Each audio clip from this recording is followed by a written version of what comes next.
Vous écoutez le 13e étage avec votre animateur Jean-Philippe Jalbert et ses invités JP Jalbert.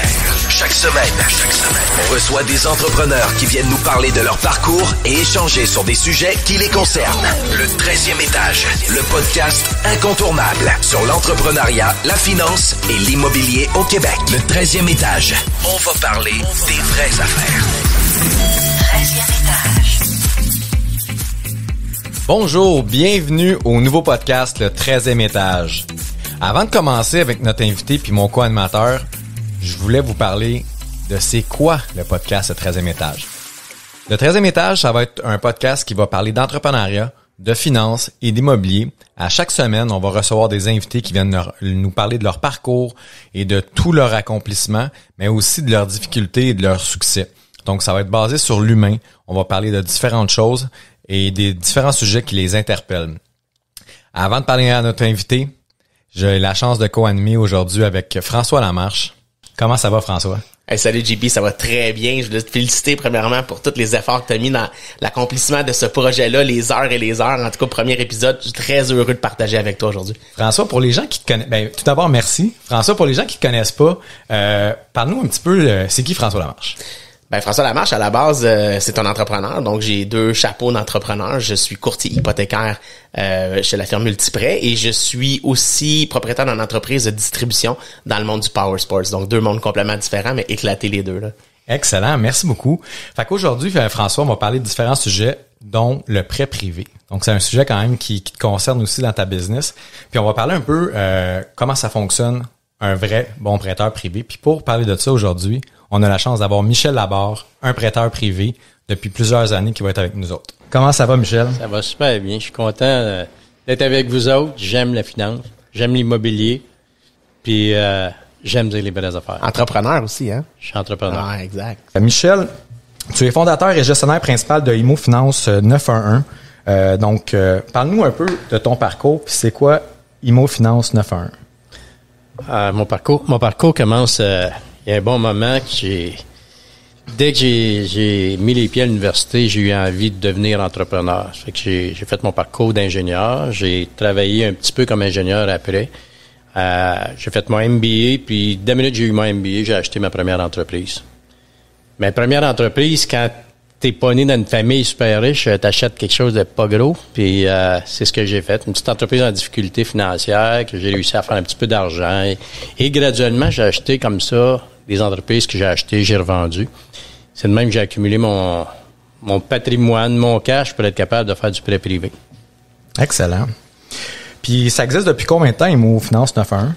J'ai fait mon premier prêt en 2012, mais je savais pas que ça deviendrait une business comme ça. J'ai fait un prêt comme ça pour sortir quelqu'un d'un problème. Puis quand j'ai été vraiment rendu au moment de prendre ma retraite ou de vendre ma dernière entreprise, je me suis mis à me chercher dans l'immobilier, dans le placement. Parce que je trouvais que les rendements boursiers étaient ordinaires. Je les contrôlais pas. Fait que je me suis mis à regarder, je vais-tu faire des flips? Moi aussi, c'est bien à la mode, les flips. Je vais-tu m'acheter des plex? Ça me tentait vraiment pas. Puis un jour, j'ai eu l'occasion de voir une présentation sur le prêt privé. Puis là, ça m'a vraiment allumé en me disant, ça, j'ai le contrôle de mon argent. Et c'est aussi une business, là. Faire du prêt privé, là, j'ai des clients que je dois respecter mes engagements et je m'assure de faire de l'argent. Tu as une gestion de liquidité, gestion des finances, gestion de la clientèle. C'est de même que j'ai parti. C'est vraiment nice. Ça serait quoi ton champ d'expertise? Parce que on y reviendra plus tard. On va avoir un sujet quand même bien précis. Évidemment, l'actualité est riche en informations par rapport aux prêteurs privés, différentes histoires qui sont sorties dans les médias dernièrement. C'est quoi tu fais comme prêt privé? Puis pour toi, c'est quoi ta business de prêt privé? En fait, JP, j'irais même dire, c'est quoi un prêt privé, tu sais? Exactement. Donc, comprendre d'où ce que ça part, pourquoi qu'un prêt privé existe dans nos vies quotidiennes. Ouais, je veux faire une grande différence entre le prêt privé qui a vraiment mauvaise presse, les prêts de 500$ ou de 5000$ qui se font dans le temps de le dire, qui sont garantis par pas grand-chose, mais un talon de paye à peu près. Là, un talon de paye. Ouais. C'est juste une façon de t'appauvrir, là, de prendre des prêts comme ça. Moi, mes prêts, je les fais toujours basés sur de l'immobilier. Et en fonction de soit déprendre quelqu'un d'une mauvaise passe ou de permettre à quelqu'un de faire une bonne passe. J'ai commencé en faisant des prêts avec des gens qui avaient eu des préavis d'exercice. Puis au départ, là, j'étais un petit peu gêné de dire on vend de l'argent à 15% d'intérêt, mais dans la réalité, si je te prête de l'argent à 15% pendant 2 mois, puis que ça te permet de vendre ta maison 20 000 $ plus cher, bien, tu as fait un bon deal, puis j'ai fait un bon deal. Mon approche, moi, c'est que je veux avoir un bon rendement sur mon argent, mais je veux que tu t'en sortes. Je veux pas ta maison. Je veux pas, c'est pas ça que je veux faire. Donc, je suis toujours garanti par l'immobilier, mais tu as de l'autre côté les entrepreneurs qui, eux, ont besoin d'argent parce que ils ont toujours plus de projets qu'ils ont de fonds. Effectivement. Fait que j'ai le choix d'être un partenaire puis d'aller investir avec JP ou avec un autre puis de dire on va partager les profits moitié-moitié dans sa business. Mais si je fais ça, je vais aussi vouloir participer aux décisions. Il n'aimera pas ça que je participe aux décisions. Si je prête de l'argent avec un taux fixe qu'il connaît puis que son projet peut l'absorber, et il fait un bon deal de faire affaire avec un prêteur privé, que ce soit moi ou un autre. Il faut juste que ça soit clair quels sont les enjeux. Puis je pense que c'est un bon point que tu apportes, Michel, parce que qu'est-ce que tu apportes là, puis les gens le comprennent souvent pas. Puis tu sais, je parle à beaucoup d'investisseurs, je suis très actif sur les médias sociaux avec le Ban Immobilier, entre autres, puis j'ai beaucoup de messages en privé. Les gens cherchent souvent des partenaires. Alors que des fois, ils pourraient avoir un prêt privé puis garder 100% de leur équité dans le projet ou dans la business, tu sais. Parce que tu donnes 50 ou tu donnes 15 dans le fond, tu sais, grosso modo entre 15 puis 18, dépendamment des projets. La question, il faudrait voir plus sur ce côté-là, plus que aïe, 12%, c'est donc bien cher, tu sais. Le taux standard, mettons, là, dépendamment des projets, évidemment, ça varie, il y a des variables, mais je pense que ça, c'est important de le comprendre. Puis juste là, ben, c'est intéressant. Quand tu es rendu là, c'est même plus une question de taux, c'est une question de projet, de développement, d'avancement. Tu sais, c'est une solution, en fait, et non pas un taux ou un coût, tu sais, je pense. Définitivement, mais je voudrais rajouter à ça, là, que j'en vois moi aussi sur les réseaux sociaux, là, qui veulent un partenaire. Puis ils vont en prendre qui connaissent pas, avec des mauvaises règles pour prendre un partenaire, et chacun va vouloir dire son mot là, dans le projet. C'est là que c'est tough. C'est tough, mais là, avec vous, ça va être écrit sur papier, contrat et tout, donc les règles sont déjà définies. J'avais une question, je veux comprendre un peu le positionnement du prêteur privé. Mettons, qu'est-ce qui fait que, mettons, l'entrepreneur viendrait chercher un prêteur privé à la place d'une institution financière qui viendrait supporter un prêt à l'entreprise au lieu de prendre un prêt nécessairement sur la propriété qu'il a? La principale différence, ça va être les délais de s'activer, de débourser. Ça va être aussi qu'un prêteur privé, là, moi, je suis un entrepreneur. Je vais, à un moment donné, faire confiance à des gens parce que j'ai confiance à la personne. Je vais aussi avoir confiance au marché. Puis je vais m'étirer plus que les banques. Les banques sont régies par des lois qui peuvent pas trop contourner. Je suis pas régi par ça. Et puis si j'ai confiance, je vais y aller dans le prêt. Puis en plus de ça, je vais souvent aider des entrepreneurs en prenant du collatéral sur des immeubles qui sont déjà pas mal hypothéqués. Mais si, je te donne un exemple, j'ai un bâtisseur de multiplex qui fait affaire avec moi depuis quelques années et j'ai des hypothèques sur 7 de ces immeubles. Mais il y a un fonds de roulement d'1 million avec moi. Fait que ça lui permet de faire ses projets, d'en sortir avec un financement bancaire normal, mais tout le temps avoir de l'argent. Donc, on va parler de souvent intérimaire. Donc, on va parler plus de court terme. On parle de projet. C'est de l'investissement in and out qui va permettre d'atteindre un autre seuil, mais donc, il va aider l'entreprise à grandir à ce moment-là. Définitivement. C'est ça. Les entrepreneurs, là, quand on a parlé tantôt de 2 créneaux de prêt, tu as les gens qui sont en préavis d'exercice, puis tu as les entrepreneurs. Puis dans les entrepreneurs, je fais une différence entre des entrepreneurs qui ont de l'expérience puis ceux qui deviennent entrepreneurs parce qu'ils ont pris des formations qui leur permettent de devenir riches vite. Eux autres, ils ont de la misère habituellement. Puis je pense que, tu sais, tantôt, tu posais ta question, puis juste avant, j'avais un point, puis c'est là que j'allais. C'est que le prêt privé, là, c'est fait pour être temporaire. T'es pas supposé être sur un prêt privé pendant 2 ans, 3 ans. C'est une solution temporaire. Puis, tu parlais tu parlais de préavis d'exercice. Pour les gens qui savent pas c'est quoi, peux-tu dire un peu rapidement c'est quoi un préavis d'exercice? Parce que probablement des gens qui nous écoutent qui ne savent pas c'est quoi. Préavis d'exercice, pour un prêteur privé ou pour une institution financière, c'est la même chose. Ça veut dire que ton emprunteur est en défaut Et ton droit de faire exécuter ou de faire rembourser, c'est de publier un préavis d'exercice. Ça fait partie de la loi. C'est le processus. Je peux pas juste aller chez vous et dire je veux de l'argent. Je t'avise que dans 60 jours, je veux être payé. Puis si je suis pas payé, je peux faire vendre ton immeuble ou le reprendre. Ça, c'est le préavis d'exercice. Là, ça implique après ça des procédures judiciaires.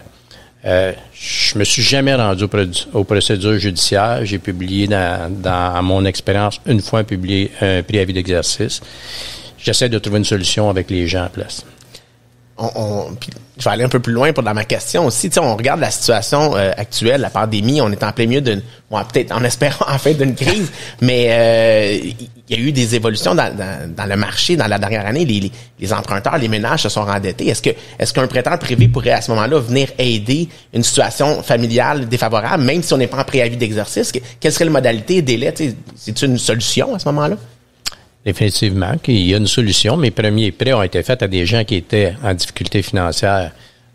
Tantôt, JP, tu m'as parlé de préavis d'exercice. Je l'ai expliqué dans le sens où moi, je pourrais publier un préavis d'exercice, mais il existe aussi des gens qui l'ont reçu, le préavis d'exercice. Puis de la même façon, même si on arrive avec un prêt qui coûte beaucoup d'argent, mais on peut leur prêter basé sur la valeur de leur immeuble, mais il faut qu'ils sachent prendre des décisions après.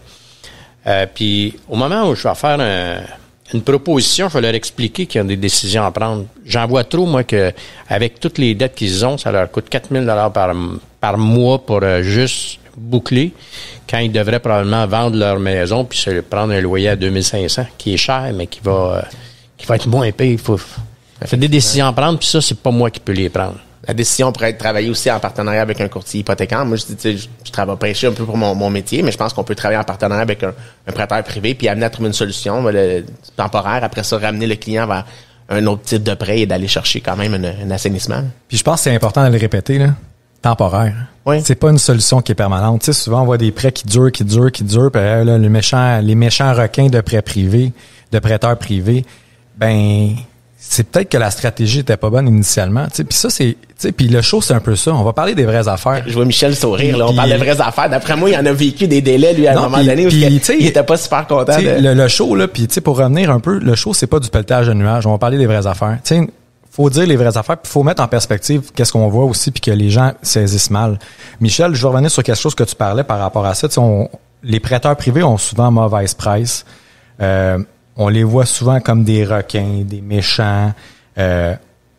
Moi, je veux revenir à ce que tu as dit tantôt, puis je trouve ça vraiment important de le rementionner puis de dire exactement comment ça marche.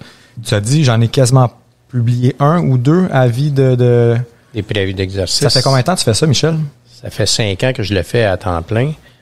Mais préavis d'exercice, ça arrive uniquement quand les partenaires, les emprunteurs veulent plus me parler. Parce que tant qu'ils veulent me parler, je vais essayer de trouver une solution aussi pour en sortir. J'ai pas avantage, moi, à dépenser 15 000 $ avec des avocats puis laisser de l'argent sur la table. Si on s'organise, tout le monde va gagner. Ça, c'est ma façon de le voir. Il y a des prêteurs qui sont des gens qui veulent des immeubles, qui veulent s'acheter des immeubles à rabais.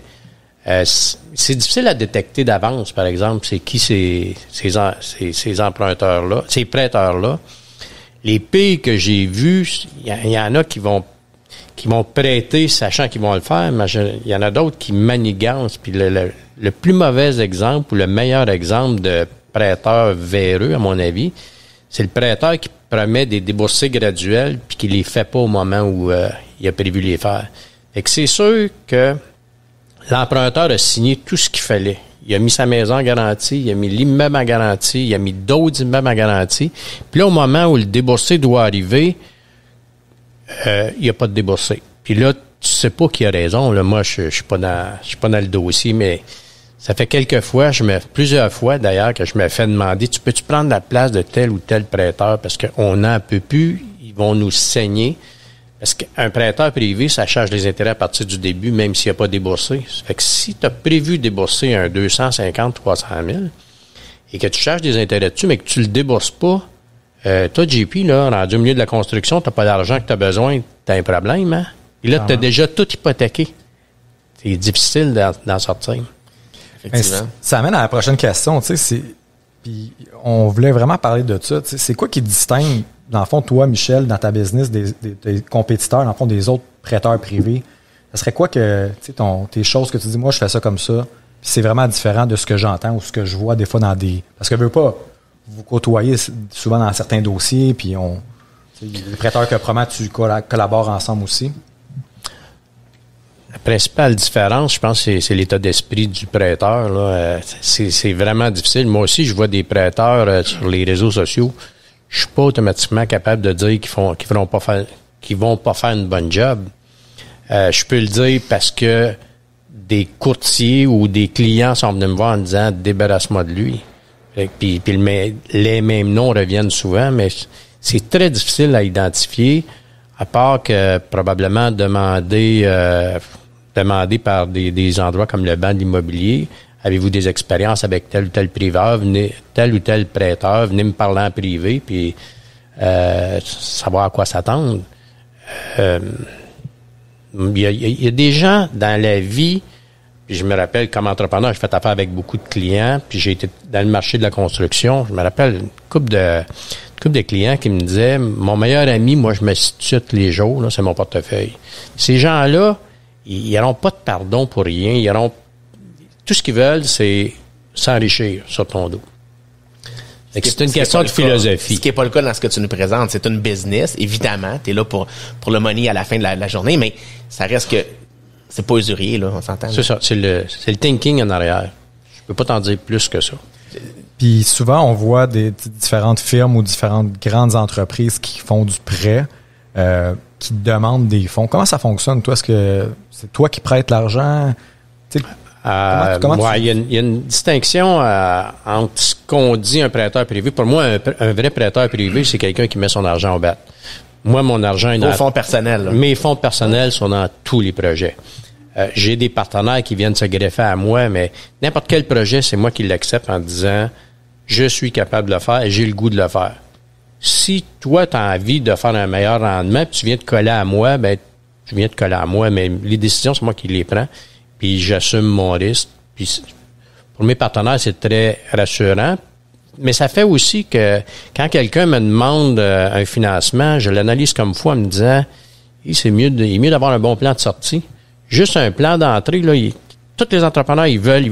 Puis surtout les jeunes qui veulent rentrer dans le marché de l'immobilier, là, ils acceptent des choses qui n'ont pas d'allure. Et moi, je les refuse en disant, regarde, tu me donnes assez d'équité, j'en ai un dernièrement, là. Il y a un condo à me donner la garantie, il y a sa maison, il y a une maison louée, puis là, il veut s'acheter une cabane que je trouve ça n'a pas d'allure. J'ai dit, sur le plan financier, je suis capable de te financer. J'ai pas le goût de te le faire, je vais t'appauvrir. Et appelle tel autre entrepreneur qui a essayé ça, tu vas voir, c'est pas une bonne idée. Je pense que c'est bon de... Honnêtement, je suis un peu bouche bée parce que c'est justement ça. Tu sais, il y a des prêteurs qui sont là et qui disent, je vais te prêter, je sais que je vais te reprendre, puis dans les faits, dépendamment des projets, ça peut être très payant pour un prêteur privé de reprendre une propriété parce que pour expliquer peut-être un peu comment ça fonctionne, tu sais, tu peux peut-être aller sur le concept de garantie puis tu vas jamais financer plus que tant pourcentage. Tu sais, sur valeur limitée, des choses comme ça. Exactement. Puis le bon exemple de ça, c'est celui que je viens de te parler où je dirais surtout les gens qui ont eu des préavis d'exercice, là, il y a quand même beaucoup de gens qui sont en difficulté financière temporaire, qui ont beaucoup d'équité sur leur maison, mais une fois qu'il y a un préavis d'exercice de publier sur un immeuble, il est plus finançable par une institution financière conventionnelle.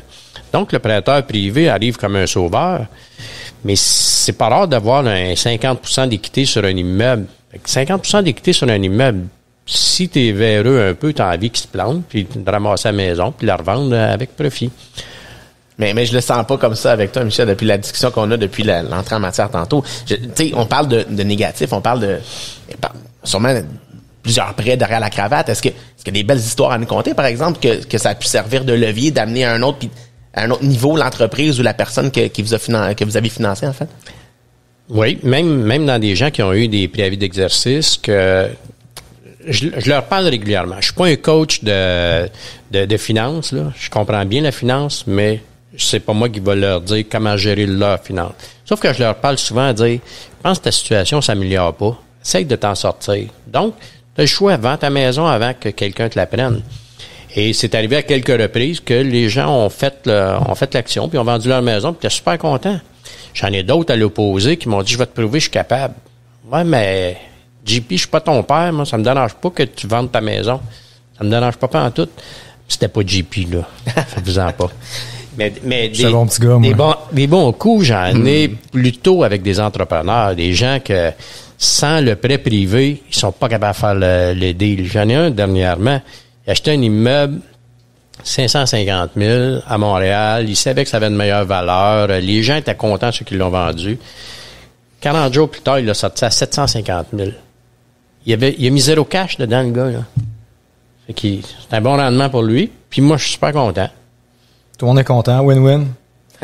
J'espère, hein, le coup de la business, un peu. Tu sais, en fait, c'est ça qui est intéressant parce qu'on amène des perspectives différentes. Puis souvent, on voit souvent dans les médias, puis même pour avoir passé certaines entrevues avec des journalistes, ne connaissent absolument pas le sujet de quoi ils parlent.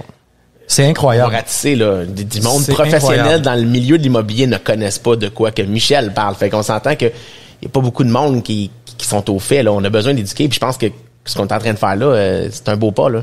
C'est exactement ça. Le but de ce podcast-là, c'est d'éduquer, c'est d'encourager les gens à faire de l'entrepreneuriat, puis de comprendre, puis de voir les vraies affaires. Pas le pelletage de nuages, là. Tu sais, pas les affaires qu'on voit, puis c'est dans l'air donc ben beau. Tu viens de le dire, JP, entrepreneuriat. Moi, je me reviens, puis je regarde Michel, puis je dis, Michel, il y a une business, tu sais, c'est une entreprise comme telle. Puis tu sais, on part du fait qu'on prête de l'argent, mais il y a un côté légal à tout ça. Il y a un côté, c'est quoi les enjeux qu'on va avoir en tant que prêteur? C'est quoi? À quoi vous faites face à tous les jours comme embûche ou comme obstacle ou comme, tu sais, au niveau de la business, là, d'entreprise, là? En fait, les règles sont assez larges, mais il faut faire attention quand même à ne pas mettre quelqu'un dans le pétrin. Si volontairement je mets quelqu'un dans le pétrin, probablement que je perdrais si on voulait me poursuivre. Moi, si tu me demandes de l'argent pour aller au casino, je vais probablement te dire que c'est pas une bonne idée. Même si tu as beaucoup d'équité sur ta maison. Fait que ça, c'est une limite. Tu as aussi la loi de protection du consommateur qui vient paramétrer un peu l'offre que tu peux faire. Tu as l'AMF qui nous contrôle pas, mais qui surveille qu'est-ce qu'on va faire, qu'est-ce qu'on va dire. Mais je suis pas un courtier, moi. Moi, je vais pas chercher des je revends pas des prêts là. De l'AMF, là, comme le courtier hypothécaire. Okay. Non, pas du tout. Fait que sur le plan légal, il y a pas c'est assez vaste. C'est les taux usuraires, mais on est loin de ça. Là, en prêt privé, là, on parle pas de 60%. Là, c'est tout le temps plus bas que ça. Ce que je comprends aussi, c'est que, tu sais, le prêt privé, c'est souvent confondu avec des petits prêts, ces choses-là, puis il englobe tout ça dans le même groupe. Tu sais, on pourrait peut-être le démystifier un peu. On l'a fait au début, mais tu sais, toi, c'est vraiment, tu as toujours une garantie. Tu prêtes toujours sur un actif immobilier. Il n'y a pas de... Tu sais, je me prête sur n'importe quoi. Fait que juste là, je pense que ça amène déjà un sérieux qui est un peu plus important. Puis je pense pas que tu prêtes des montants comme de 500, 1000, 10 000. Tu sais, tu pourrais peut-être dire un peu c'est quoi le genre de montant que tu prêtes au minimum pour des projets. Puis voir un peu comment tu structures ça aussi là, avec sous prévaleur, ces choses-là. Dans mes critères de prêt, je regarde la valeur de l'immeuble. J'essaie de pas dépasser 80% de la valeur de l'immeuble. Valeur marchande, la valeur marchande que je me fais moi-même. Au départ, je faisais toujours affaire avec des évaluateurs, mais c'est un peu influençable un évaluateur. Fait que j'essaie de m'influencer moi-même. Ça dépend c'est qui commande. J'aime la réponse, c'est ça dépend. Ouais, ben ça dépend qui commande. Ouais, exactement. Donc je me fais une idée de la valeur de l'immeuble. Je vérifie aussi si le client a des antécédents criminels. J'ai pas le goût d'avoir de la visite. Des crédits, choses comme ça ou des crédits, preuve de revenus ou je regarde pas du tout les revenus, puis je regarde pas du tout le score de crédit. Je regarde c'est quoi le plan. C'est quoi ton plan d'affaires? Si tu as un plan d'affaires parce que je te prête pour des affaires, je n'ai assez vu pour te dire, oui, si tu penses que tu vas rénover une maison avec 20 000 $ puis que tu vas en sortir 50 de plus, pense que tu règles. On va retourner à la planche de dessin. Ouais, on va retourner à la planche de dessin parce que je vais ramasser ton condo pour ta maison. mais sinon, c'est de la garantie immobilière nécessairement. Puis pour revenir à ta question, des prêts à 5 000, j'en fais pas. C'est quoi la moyenne de prêt qu'on peut avoir chez un privé? En bas de 100 000 c'est trop d'ouvrages à gérer, des prêts. Un prêt, c'est d'ouvrage à gérer. Là, moi, il y a plusieurs personnes qui me disent, c'est du revenu passif. Ben, j'ai 45 prêts, ça fait qu'il y en a tant 4-5 qui ont besoin des appels de temps en temps. Okay. Fait que c'est pas une business de passif, ça, avec des prêts comme ça. Et, dans mon cas, entre 100 000 et 1 million. C'est ça mon range de prêts. Puis, ça serait plus le fun de 5 millions de l'achat, mais j'ai pas assez d'argent. C'est comme un compte à recevoir, hein. On est rendu à 30 jours, on le collecte, ou sinon, s'il y a pas bien, on le collecte pas, hein, c'est ça. Elle est prêtée, mais pas revenue. Fait que, faut qu'elle revienne aussi. Fait que, non, c'est vraiment intéressant. Puis, on a un peu sauté du coq à l'âne, là, parce que c'est le premier, puis on est un peu mêlés, mais c'est correct. Tu sais, je vais revenir un peu sur ton parcours, Michel, puis tu sais, on a parlé des entreprises, puis peux-tu me dire un peu c'est quoi le genre d'entreprise que tu avais? Parce que à la base, tu es un entrepreneur. Là, on parle de prêt privé, on est allé dans le détail un peu que il aurait dû être en partie 2, mais c'est correct parce qu'on est le premier épisode, puis on fait comme on s'amuse, là. On fait comme on veut, dans le fond. Mais attaquer le vif du sujet, on parle des vraies choses. Je vais revenir un peu, puis avant de revenir là-dessus, on va faire juste une petite pause, puis parce que, tu sais, faut s'hydrater un peu. On a des commentaires qui nous fournissent à boire. Fait qu'on va faire une petite pause. On va revenir après, puis on va reparler de ton parcours, puis on va revenir aussi sur le prêt privé, sur certaines questions qu'on veut te poser, puis que j'ai reçu aussi de plusieurs personnes qui se demandent vraiment des questions plus pointues sur le prêt privé. C'est qu'on va pouvoir regarder ça ensemble après. Fait qu'on on passe ça sur le beat. On peut passer une petite beat, gars. Qu'on s'en va à la pause. À tantôt. Merci à nos commanditaires officiels. Luximage Solutions, agence visuelle immobilière, équipe technique et photographe officielle du 13e étage. Ils font de la photo, vidéo, drone, visite virtuelle, rendu 3D, home staging virtuel et bien plus. La Taverne Midway, siège social du podcast Le 13e étage, institution mythique et voire emblématique à Montréal. Nos commanditaires or, les gins québécois Bleu Royal et Jardin Verdé de la distillerie Blue Pearl, les microbrasseries québécoises Trou du Diable et Brasseurs de Montréal, Imo Finance 911, Thé à boire Mana, DL Performance, François Lamarche, courtier hypothécaire résidentiel multiprêt, Immobilier Jalbert, nos commanditaires argent, Wi-Fi Estrie et Prestiplex, et finalement Ziplex. Merci à tous. De retour de la pause, vous êtes au 13e étage. Écoute, mon gin Bleu Royal était excellent, mon JP. Là, vraiment. Moi, belle commandite, ça. Moi, je suis sur le mana parce que c'est le premier épisode, je veux durer jusqu'à la fin. Fait que ça se passe bien. Ça se passe bien. Je pense que pour des gars pas de formation en com, on se débrouille pas pire. On a du fun. Puis là, François Michel me dit à la pause qu'il était tanné que tu le vois. Ça avec ici, c'est un show casual. J'ai compris, Michel. On fait un effort. J'ai compris. Fait que François va tutoyer Michel depuis jusqu'à la fin du show. Michel, on est sauté un peu du coq à l'âne parce que dans le fond, on y va comme ça y va. On avait hâte d'aller dans le sujet, je pense. On était excités. C'est super intéressant. Des petits gamins excités. On voulait commencer avec notre invité direct. Puis là, je pense qu'on peut revenir un peu sur. Ah ouais, on est comme le petit chien qui shake la patte, là, tu sais. Fait que là, on va revenir à c'est quoi le show un peu aussi. C'est de parler du parcours puis de comment ça s'est orchestré, puis de où c'est parti, puis de qu'est-ce que ça prend. Fait que Michel, on va revenir à la fin à l'introduction, qu'on a comme sauté direct. On a été allé directement au vif du sujet. Ça a commencé comment l'entrepreneuriat pour toi? Parce qu'on a parlé que tu as toujours eu l'esprit d'entrepreneur, mais ça veut dire quoi, ça? Comment vous êtes sauté dans la sauce, on pourrait dire? Je sais pas c'est quoi le déclencheur. Moi, je suis un fils d'agriculteur, donc c'est un petit peu aussi un entrepreneur, mais j'avais pas du tout envie d'être en agriculture. Bien jeune, j'avais eu un livre de Le Petit Ingénieur, mais ça, c'était l'ingénieur de train. Ça marchait pas bien, mais j'ai fait un cours d'ingénieur pareil. Et mais avec toujours l'esprit d'avoir une entreprise. Je suis ingénieur industriel, donc c'est production. J'avais envie de faire de la production. C'est quoi l'esprit d'avoir une entreprise? Je sais pas. Je sais pas. D'être son propre patron, de coller les shots soi-même. C'est des défis. C'est un mode de vie différent, là. Ça veut pas juste dire avoir une business, là. Toute ta vie va être différente avec ta femme, avec tes enfants, avec toutes tes décisions. Ça va faire des différences. J'avais, par contre, décidé que ça me prenait une bonne formation avant d'être entrepreneur. Ça fait que j'ai fait ma formation d'ingénieur, puis ça, je suis allé travailler dans les grandes entreprises. Pendant ce temps-là, j'ai fait mon MBA avec ma spécialisation en gestion de petites entreprises. La minute que j'ai eu mon MBA, là, je me suis mis à chercher une entreprise.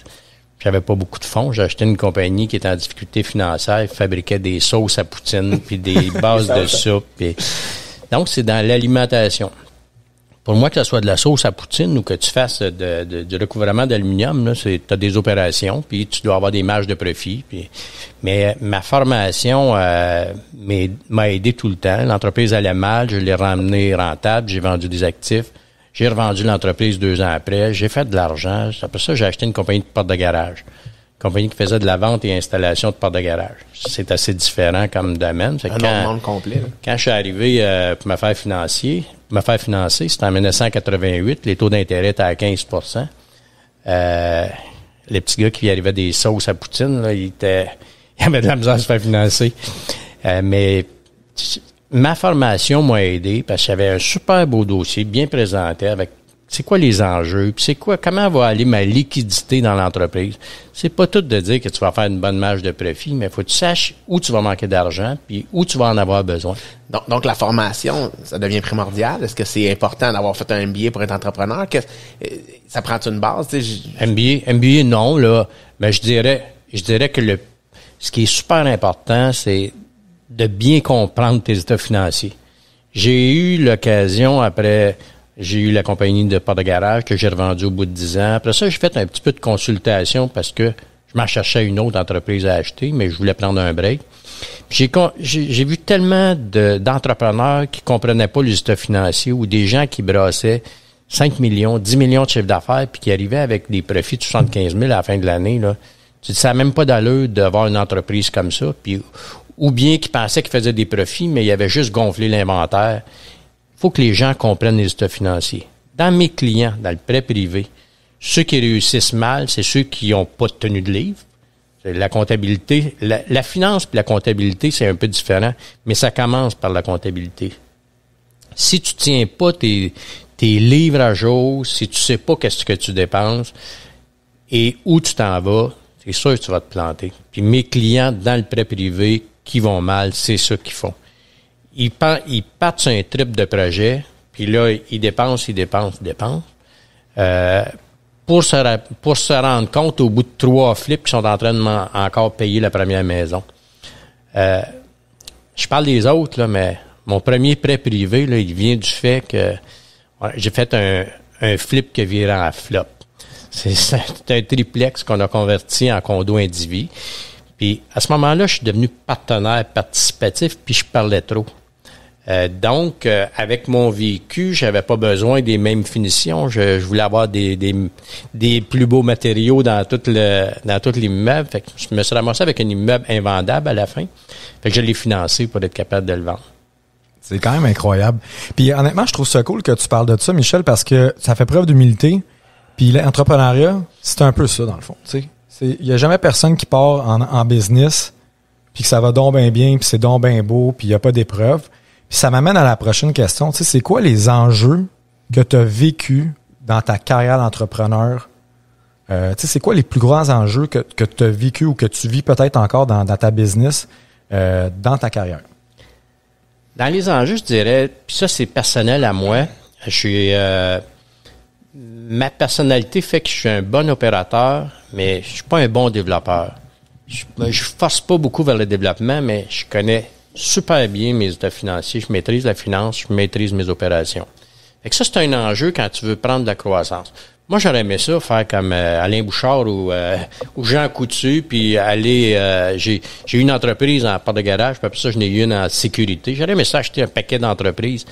Mais je me butais toujours au fait que je trouvais que les gens qui opéraient fitaient pas avec ma façon de faire, que les ratios à payer étaient beaucoup trop élevés. Des entreprises qui ont des ratios trop bas, ça me déplaisait, puis je voyais pas l'idée d'investir pour collecter de l'argent 10 ans plus tard. Fait que ça, c'est un enjeu. L'autre enjeu, je dirais, c'est dans la transmission d'entreprise, ma façon de penser encore, c'est de dire, moi, je voulais pas que mes enfants soient obligés de reprendre mon entreprise. J'ai 2 gars, je suis super content, ils sont autonomes, ils prennent leurs propres décisions, ils sont tous les 2 investis dans des entreprises. Ils ont pas d'obligation à faire ce que je veux, puis s'ils veulent être entrepreneurs, c'est leur affaire.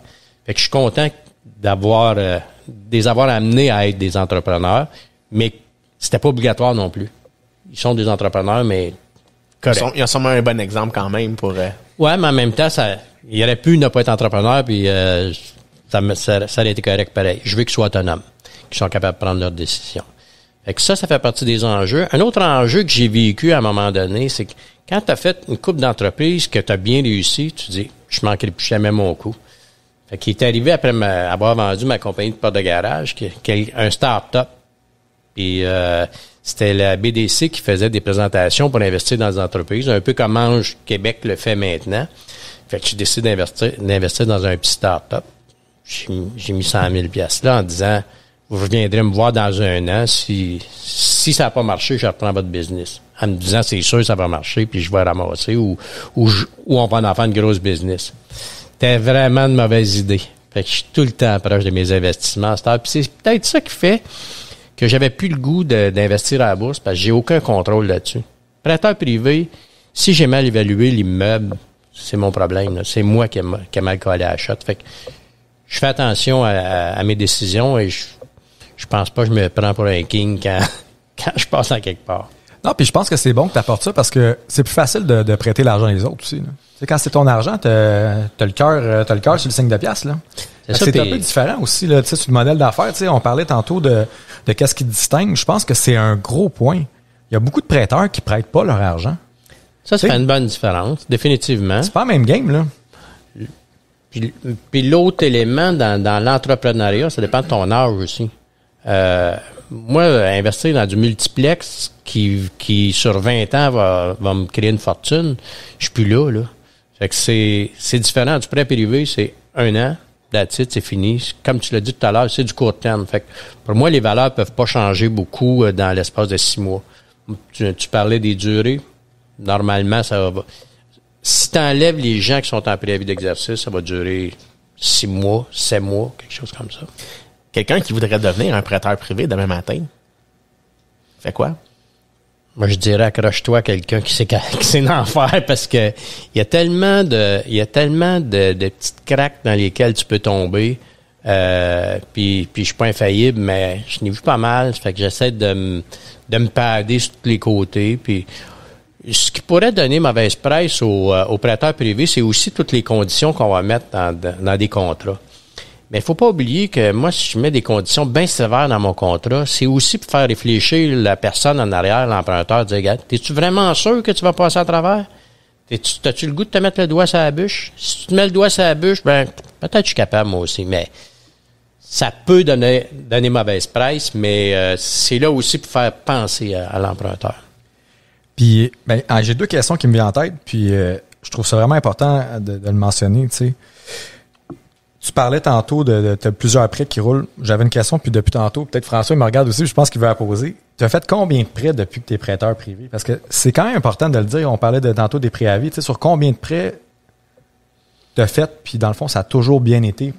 Ça a toujours bien été, c'est un petit peu forcé. Mais mettons que j'ai pas repris d'immeuble. C'est ça, t'es pas un repreneur. T'es pas là pour ramasser. J'ai plus que 200 prêts de fait. 200 prêts. On parlait de 4 à 5 préavis tantôt, c'est à peu près ça. Même pas. J'ai 2 préavis de publier. Okay. Puis ça s'est soldé par un remboursement. Là, c'est pas, j'ai pas repris d'immeuble. Je pense que c'est quand même bon de le souligner que il y a des prêteurs privés qui sont pas là. Leur but ultime, c'est pas de ramasser des immeubles. T'en es la preuve. On est sur des faits. Mais je parle à mes clients. Là. Moi, je les appelle puis je dis quand c'est des projets de construction, il me semble que tu n'es plus en ligne avec ce qu'on s'était dit. Puis, il est où le bug? L'autre élément que je vois là-dedans qui est dommage, c'est, on en a parlé un petit peu tantôt des partenaires. Les partenaires qui se connaissent pas assez, ou les partenaires qui ont les mêmes forces, ou même pour le prêteur ou pour le partenaire.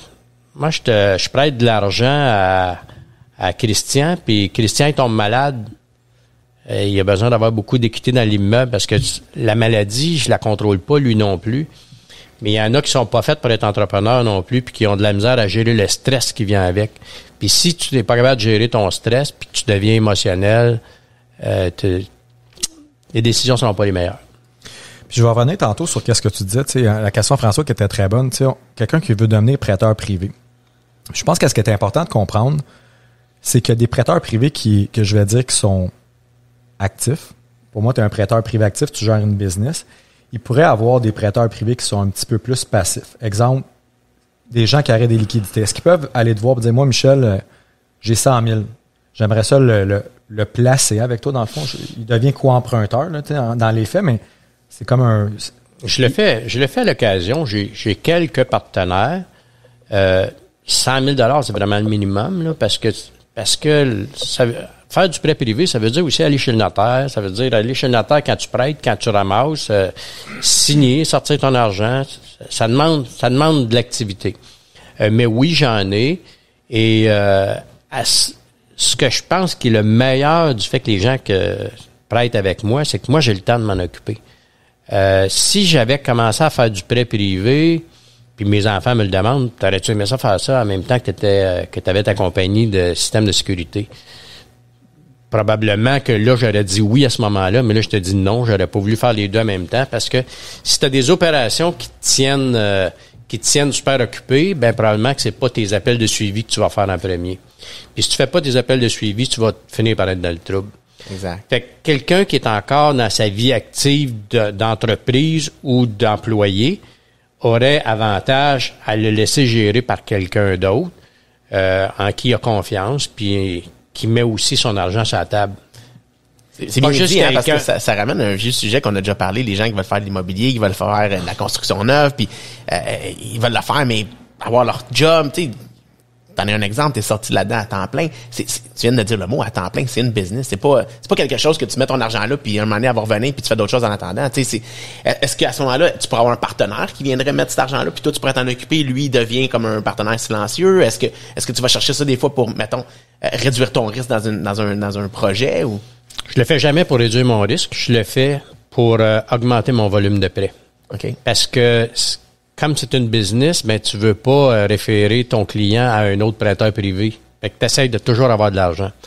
Fait que moi, je suis toujours dans le prêt. Fait que ça arrivera jamais là que je vais dire t'as 500 000, viens, je vais te le placer. Puis tu vas être placé en quelque part. Si t'as 500 000, je vais avoir 500 000 moi aussi dedans. Donc, je gère de l'argent de d'autres personnes, entre autres des gens proches de moi, de ma famille. Mais un petit peu comme tu disais tout à l'heure, c'est pas fait de tout le monde, là.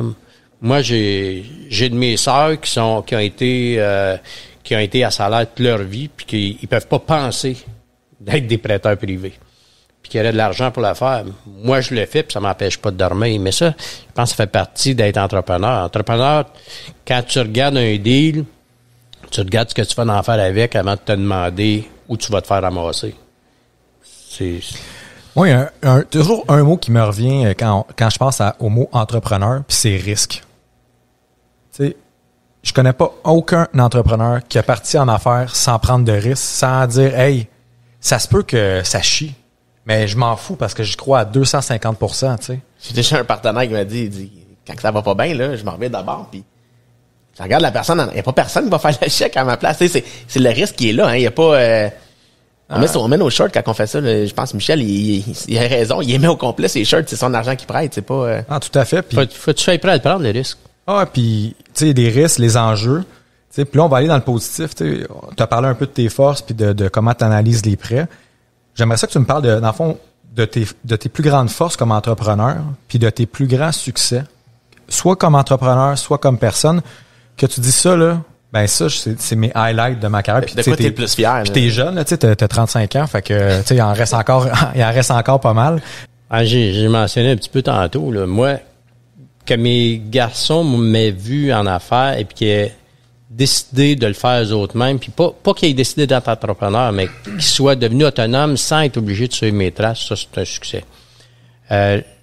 Après ça, dans chaque entreprise, les entreprises que j'ai réussi à gérer ont toujours réussi à faire de l'argent. Et comme j'étais très finance, même si je suis ingénieur, je dirais que ma formation d'ingénieur, je suis le moins technique des ingénieurs, comme ingénieur industriel, donc c'est un gars d'opération. Et puis dans toutes les entreprises, j'ai opéré efficacement à faire des bonnes marges de profit. Puis Puis j'ai toujours eu des employés qui ont aimé travailler dans l'entreprise. Tu peux pas juste être seul, là, même si je suis pas bon pour déléguer, là, que je me trouve pas assez bon pour déléguer. J'ai eu des employés, puis ces gens-là aimaient travailler pour nous autres. J'ai des gens il y en a pas là que je suis pas capable de revoir dans mes employés. Avec ça c'est des bons succès. Mais j'ai jamais eu des succès explosifs, mais je suis pas un gars. Je suis un gars plutôt Pas low profile, mais qui aime ça garder. Ouais, c'est ça. Je suis pas très Under the radar, extraverti. Mais j'ai réussi à faire une belle croissance de patrimoine. Je contrôle bien mes affaires. Je me permets de voyager. Je me permets d'avoir des activités. Moi, c'est le fun qu'on soit dans un podcast parce que tu m'as mis à 35 ans, là, mais... C'est parce que les gens, ils savent pas. Ça, c'est pas grave, ça. Attends, quand Michel, les podcasts n'existaient pas, je pense. Non. Mais tu fais tes propres choix là, comme entrepreneur. Tu décides que j'ai été... Moi, mes REER, je les ai brûlés à 40 ans parce que j'avais vendu une business. Puis j'ai dit, c'est là que tu brûles tes REER, t'attends pas d'avoir ta pension.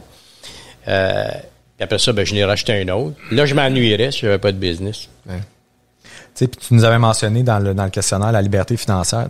Puis je trouve que c'est important. Puis c'est important je vais te poser une question. Tu sais, c'est quoi pour toi la liberté financière? Parce que souvent, l'entrepreneuriat vient avec cash. On va devenir millionnaire en temps de jour. On voit souvent ça. C'est des jingles publicitaires. Puis on parlait tantôt de passif, actif. Tu sais, la vraie vie, c'est pas ça. Moi, je suis tellement contre l'idée là, de devenir millionnaire en peu de jours. Là. On le voit de temps en temps sur des réseaux sociaux, là, que c'est bien plus un marathon que d'autres choses. Là. Ouais. Je trouve ça dommage, les gens qui frappent juste pour un coup de circuit. T'es mieux de te pratiquer longtemps puis frapper des bonnes balles plus souvent. Un entrepreneur, c'est ça. C'est vrai aussi dans le prêt privé. Là. Sur 43 prêts, je vous dis qu'il y en a. Il y en a qui vont moins bien, mais la moyenne va bien. La liberté financière, pour moi, c'est être capable de choisir entre travailler et pas travailler. Entre faire un voyage, pas faire de voyage. Je me pose pas la question quand ça arrive. Puis c'est vrai à travailler. Là, je le fais. Probablement, je le ferais pas si ça rapportait pas d'argent. C'est évident. Mais je suis pas obligé de faire ça. Puis je pourrais ne pas le faire, puis je vivrais pareil, mais je m'ennuierais en maudit. De toute façon, hein, faire un coup de circuit puis faire 3 prises après ou frituer longtemps, t'as parlé de liberté financière, tu sais, c'est du long terme là, ce qu'on fait. Là. Puis moi, j'ai une question qui me vient en tête, puis je trouve j'ai le goût de t'entendre parler de ça. Tu parlais de liberté financière. Clairement, tu étais libre financièrement avant de partir ta business de prêt. Oui, l'argent, tu sais, c'est sûr on n'est pas en business pour pas faire d'argent, mais clairement, c'était pas ta première raison. C'était quoi pourquoi tu as décidé de faire du prêt privé, dans le fond? Parce que tu aurais quand même pu placer ton argent, puis je pense que tu aurais bien vécu, puis tu as arrêté. En fait, c'est parce que, comme je l'ai expliqué un petit peu tantôt, à la bourse, tu comptes tout le temps le bon coup que tu as fait. Tu as mis tes actions chez Tesla, puis ils ont triplé de valeur, puis tu es super heureux, mais pendant ce temps-là, tu as une couple de gars qui ont investi dans Nortel, puis en 2001, ils ont passé de $100 à 50 cents. J'ai zéro contrôle là-dessus. Fait que là, je suis devenu un prêteur privé parce que je contrôle ce que je fais. Ça doit matcher avec ma capacité à déléguer. Ah, c'est vraiment bon. Puis, moi, je passerais des heures à l'écouter parler. Écoute, on savait pas trop où ça allait aller, ce podcast-là, mais je pense que ça va être bon. C'est le monde qui sont pas dans le podcast avec nous. Puis parce que ça faisait 1 heure qu'on le faisait parler avant. Là, ouais, c'est exactement ça. On aurait pu mettre l'1 heure avant sur le rec, puis ça aurait été aussi bon. Mais, tu sais, puis on va conclure avec une couple de questions, Michel. Puis, on arrive déjà à 50 minutes. C'est incroyable comment ça passe vite. C'est quoi les caractéristiques nécessaires pour être un bon entrepreneur? T'en as parlé un petit peu tantôt, mais j'ai goût que tu creuses dans cette question-là un petit peu pour nous. Moi, c'est clair qu'il faut que tu comprennes la finance, que tu aies de la rigueur, que tu comprennes, quand on dit la finance, ça comprend la fiscalité aussi. C'est une grosse partie de tes dépenses, ça, l'impôt. Puis, faut t'accepter de jouer avec les règles qui existent dans le marché. Les gens qui, dans le moment, essayent de fourrer à CCQ et à RBQ, là, moi, j'y crois pas. Tu prendras jamais d'expansion à juste essayer de marcher à côté, prendre du noir. Fais les règles, adopte les règles, sois le plus efficace possible avec les règles qui existent, puis comprends ce que tu fais. Je trouve ça quand même, excuse-moi Michel, je vais juste te couper 2 secondes, je trouve ça quand même écœurant qu'un prêteur privé nous dise ça, tu sais. Tu sais, un bon prêteur privé, là. Tu sais, pour les gens qui nous écoutent, là. Un vrai. Faites pas de noir, essayez pas de fourrer à CCQ, tu sais. Ça, c'est les vraies affaires, là, tu sais. Je trouve ça vraiment cool, c'est que je vais te laisser continuer sur les qu'est-ce que ça prend, puis tu disais justement de pas essayer de passer des shortcuts puis de fourrer le système. Là. On va le dire, ça, on va le dire pour vrai. Là, hein? Ben, c'est un beau mot. C'est en plein ça. Puis, je fais toujours attention aussi à dire que les entrepreneurs, c'est le fun d'avoir de la vision, mais pas avoir des visions. Ça, c'est être visionnaire puis avoir des visions, c'est différent. Attends, est-ce que mon équipe vidéo me regarde, fait comme ouais, on va la prendre celle-là pour le vidéo, c'est vraiment bon. Ouais, je suis d'accord. Puis t'as aussi des choses qui sont incontournables, que ça soit dans le prêt privé, que ça soit dans n'importe quel business, que tu voudrais faire valoir des droits, que c'est impossible. Là. Moi, dans le prêt privé, je peux pas faire saigner une roche. Fait que s'il y en a plus, il y en a plus. Prenons d'autres décisions, prenons un autre chemin. L'autre exemple, c'est la différence entre l'acharnement puis le fait d'être tenace. S'acharner, c'est pas bon. Excellent. Ben écoute, j'ai plus rien à dire. Rien à dire? Drop the mic. On finit ça en beauté. Mais non, mais la dernière question, en fait, puis écoute, pour vrai, Michel, tu me fais pas mes mots, c'est vraiment écœurant. Tu sais, c'est des super de bons conseils. Puis en fait, ça, c'est dans les forces. Puis je vais demander, ça serait quoi, mettons, 2 ou 3 conseils que tu donnerais à des jeunes entrepreneurs, que ce soit des gens qui veulent peut-être se rendre dans le prêt privé ou dans la business en général, tu as eu plusieurs business. Ça serait quoi les conseils que tu donnerais à des gens qui veulent dire, moi, là, tu disais tantôt, moi, je le sentais que je suis entrepreneur, mais des gens qui sont peut-être moins sûrs, mais ils disaient, hey, c'est quoi que ça prend? C'est quoi les conseils que tu donnerais à quelqu'un pour qui veut dire, hey, moi, je me lance en affaires? Ça serait quoi mettons, 3 conseils? Formation, mais pas des formations qui te rendent riche en 30 jours ou en 90 jours. Des vraies formations. Formation qu'on voit sur Facebook, là. Moi, je crois à la formation universitaire. Tu parles du MBA ou du MBA ou même l'école d'entrepreneurship de Beauce. Ouais. Les contacts sont importants. Les contacts pour être capable de naviguer dans ton entreprise ou dans d'autres genres d'entreprises. Moi, j'ai fait partie du groupement des chefs quasiment tout le temps quand j'ai été en entreprise. Ça te permet de côtoyer d'autres mondes qui vivent la même chose. Fait que, oui, de la formation, de la vraie formation, mais aussi de l'information. Connais ton marché. Faut que tu connaisses tes compétiteurs, faut que tu connaisses jusqu'où tu peux aller. C'est vrai pour tout le monde. Moi, en prêt privé, là, j'essaie de vendre le plus cher possible. JP, il essaie de louer ses logements le plus cher possible. C'est une question de rentabilité, mais ça veut pas dire qu'on essaie d'abuser des gens. Parlant de ça, c'était ma prochaine question. Ça serait quoi les qualités d'un bon prêteur ou comment choisir? Ça serait quoi les caractéristiques pour choisir un bon prêteur privé? Tu sais, les gens qui sont dans l'immobilier déjà, peut-être, veulent faire des projets, ont toujours eu une petite crainte. Ce serait quoi, mettons, les questions à poser ou les éléments à savoir pour dire, pour évaluer son prêteur privé? Ouais, dire, ça, là, c'est un bon prêteur privé. OK. Moi, je te dirais de demander à Facebook. Il va te dire comment marcher. Cette réponse n'était vraiment pas bonne. Ça dépend toujours de quel site de Facebook. En fait, je te dirais, peut-être Facebook est la bonne place, mais la personne qui te réfère Immo Finance, appelle-les, rencontre-les, demande-lui pourquoi il recommande Immo Finance. C'est-tu juste parce qu'il a entendu ce nom-là, mais il n'a jamais fait d'emprunt? Ça se peut, ça. Ça arrive énormément. On voit beaucoup de recommandations de gens qui savent même pas de quoi ils parlent. 100%. Fait que parler à des gens qui ont fait des emprunts de ton réseau puis qui ont déjà vu ou qui de leur réseau, mais si c'est pas moi qui recommande, mais qui le challenge aussi lui pour voir qu'est-ce qu'il a fait de bon, pourquoi il est bon, puis peut-être aussi qu'il y en a des pas bons qui vont sortir. Eux autres, faudrait les sortir du marché. C'est incroyable. On est déjà rendu à 55 minutes.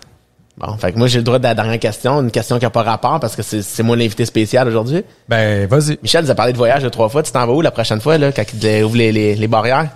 Je pense que j'irai en Argentine ou Afrique du Sud. Je suis allé en Afrique déjà.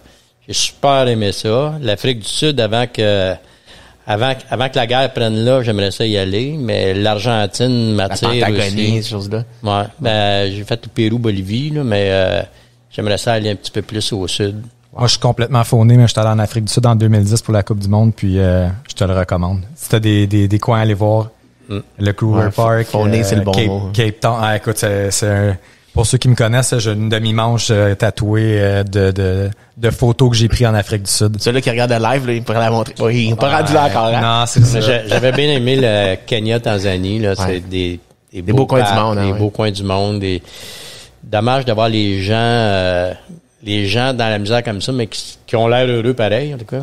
En tout cas, je pense que tu as fait des bonnes libertés financières, des bonnes entreprises au fil des années pour être capable de faire ces beaux voyages-là. Hein. Ça peut donner un in aux entrepreneurs qui sont à l'écoute ou des gens à devenir, mais je pense que les conseils, Michel, sont super bons. Là. Ah, tout à fait. Puis je pense que c'est important aussi d'en profiter. Tu sais, on parle souvent de business, ça va vite. Tu sais, souvent, on entend le rat race. On veut courir pour faire plus. Puis dans le fond, même quand on est entrepreneur, souvent on tombe quand même dans ce cercle vicieux-là où ben là, je vais travailler plus, j'ai plein d'affaires, puis dans le fond, c'est important d'en profiter. Puis je pense que c'est une belle conclusion, le voyage, parce que là, en plus, avec le COVID, on a-tu hâte? On fait rêver un peu. Là, on a-tu hâte? Et mot t'as dit. Mot de la fin pour Michel. Non, mais ce que tu viens de dire est super vrai. Je pense qu'un entrepreneur ne peut pas être juste équilibré, d'avoir tout le temps un bon rythme de vie qui va revenir à la maison à l'heure des enfants. C'est sûr qu'il va déborder. 9 à 5, ça n'existe pas dans le monde entrepreneuriat. Ça n'existe pas. Ma femme m'a toujours dit que je faisais mes choses de façon exagérée, trop travailler, trop arrêter. Ah, toi aussi? Mais je pense que c'est pas possible. C'est pas possible. Puis surtout avec le monde actuel des communications que quand je commençais en business, là, j'avais une pagette. Fait que c'était moins dangereux de se faire déranger, là. Même dans le prêt privé, là, je me fais appeler le samedi soir. Je laisse mon téléphone fermé, mais c'est incroyable. Comme la business, ça fait tout le temps. Mais la business va te permettre de te payer du bon temps éventuellement. C'est sûr, si tu la gères bien. On peut rejoindre Michel sur nos réseaux, sur le podcast. J'attendais que Michel termine pour mettre ta petite musique de fin. C'est déjà la fin. C'est la fin. Hey, 57 minutes. Je suis vraiment content. Premier épisode. Merci François. Ça fait plaisir. JP, merci de l'invitation. Je suis vraiment content d'avoir été dans le premier épisode overall. Tout à fait. Puis j'espère que les gens ont apprécié. C'est notre premier épisode. On n'est pas des animateurs de radio. Ça se peut qu'on ne sait pas comment ça va sonner. Puis grosso modo, merci beaucoup, Michel, d'avoir été là. Je sais que t'es pas un gars qui aime ça parler devant les micros, d'être devant les caméras. Je suis très content que tu sois venu. Ça a donné... Très instructif. Je sais pas si les gens vont être aussi excités que moi qui étaient dans le show. J'étais comme, mon Dieu, je suis là, c'est moi qui... Fait que, un gros merci, Michel. Bien, merci pour l'invitation, ça m'a fait plaisir. Puis, si les gens désirent te contacter, on peut te rejoindre de quelle façon? Il y a le site web IMOfinance 911 qui donne toutes mes coordonnées, numéro de téléphone, mon LinkedIn, mon Facebook, etc. Facile à rejoindre. Excellent, merci. Merci à tous pour l'écoute. On se voit la semaine prochaine parce qu'au 13e étage, on parle des vraies affaires. Mais correction, on se verra pas. Ouais. On va s'entendre. On va s'entendre, exactement. Excellent. Merci à tous. Ciao. Merci.